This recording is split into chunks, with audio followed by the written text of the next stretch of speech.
Have you ever had that gut feeling that someone isn't being straight with you? You know, that little voice in your head saying, something's not adding up here.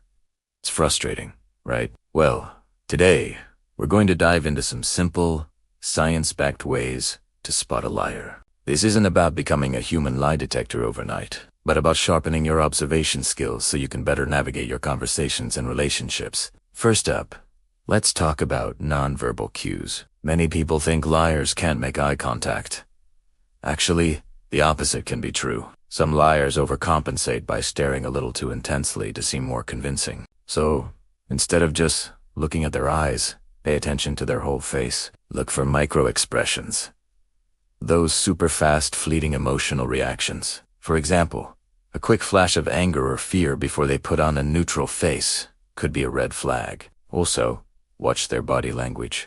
Are they fidgeting more than usual? Are their gestures a bit too rehearsed or disconnected from what they're saying? A person telling the truth usually has body language that flows naturally with their words. Next, listen closely to what they say and how they say it. Liars often use fewer personal pronouns, like I, me, or my.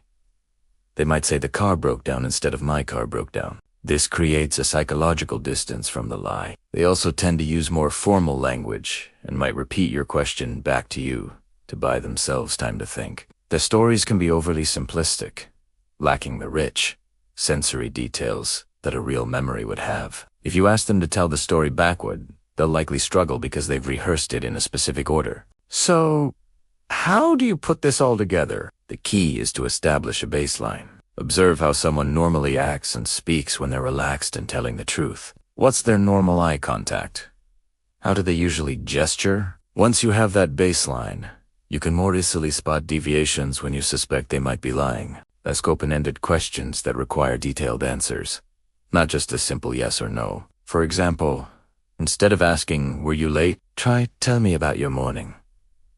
This encourages them to talk more, giving you more verbal and nonverbal information to observe. Remember, none of these signs are 100% proof someone is lying. People can be nervous for many reasons, but by paying attention to these clusters of cues, you can make a more informed judgment. It's about being a better observer, not an accuser.